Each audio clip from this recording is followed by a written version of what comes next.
Mr. Speaker, can I start by saying that I have respect and sympathy for the Attorney-General. The role of the law officer is not an easy one, particularly when he or she is a party political appointment, but must nevertheless, from time to time, burst his party's political bubble in the interests of professional integrity and independence of advice. And make no mistake, that is what the Attorney-General has done today. Because, Mr. Speaker, today the Emperor has no clothes. None at all, not even a codpiece. And for all the yards of flannel in paragraphs 4 to 10 of his legal opinion and in the statement today, it is quite clear, as the Shadow Attorney-General said, from paragraph 19 of the legal opinion, that the legal position previously outlined by the Attorney-General remains the same. So these measures fall very short of what was demanded by the Brady Amendment, and they fall very short of what was promised to the ERG, which I'm sure will not have been lost upon them or their lawyers. Because, Mr. Speaker, the withdrawal agreement has not been changed, and that the Attorney-General should admit that is so is not surprising, given the weight of legal opinion about these measures overnight.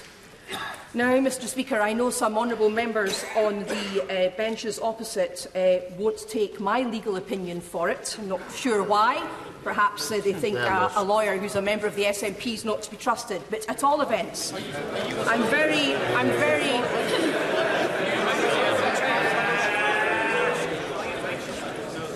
I'm sure they will put some weight on the opinion of my good friend Lord Anderson of Ipswich, the former government reviewer of terrorism.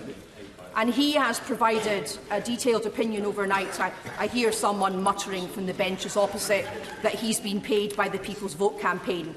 But that person ought to be aware that it is the professional duty of any senior counsel to give an objective and dispassionate opinion. And perhaps the person muttering from a sedentary position shouldn't transfer their own motives to someone as honourable as Lord Anderson of Ipswich.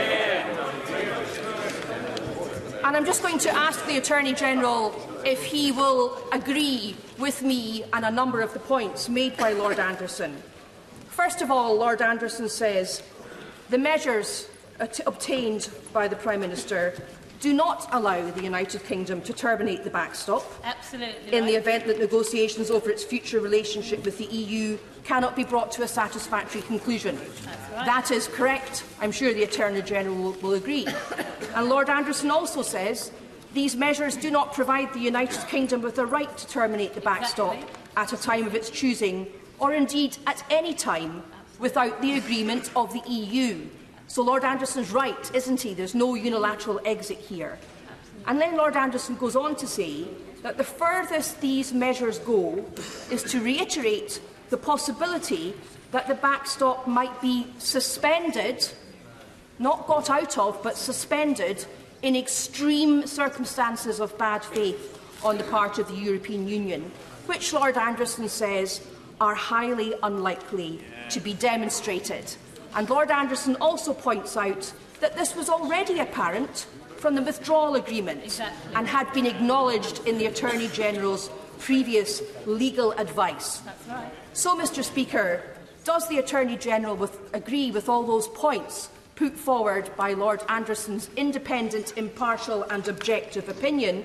And does he agree with me that, in fact, nothing has changed and what the Prime Minister promised has yet again, failed to deliver? Well, Mr. Speaker, what I think will not be lost on my honourable and right honourable friends on this side of the House, I hope, is why she is insisting and impressing upon them the facts and matters that she has just been drawing to their attention. It could be, I wonder, that there is some ulterior motive in the honourable lady's concern about the absence of a unilateral exit mechanism in all circumstances. I wonder. But may I come to the opinion of Lord Anderson, who is always worthy of the most careful attention and the greatest of respect, as anybody of his distinction should be listened to. I do say, however, that I think I would take issue with some of his comments. For example, I do think, and my opinion sets it out, and I think other lawyers are commenting to that effect this morning, that she does no justice to the fact that these measures and these improvements do mean that it will facilitate, and there is a reduction of risk in our being able to prove and demonstrate bad faith or want of best endeavours. And she says that we couldn't terminate. There is, in fact, in my opinion, a clear pathway to termination. As she knows, what I write, in my opinion, is that if, in the circumstance where we got a declaration from the arbitral tribunal that there had been a lack of best endeavours, having regard to the accelerated pace of negotiation which this new agreement now imposes, then we could move to suspend our obligations, if we wish to do so, under the protocol.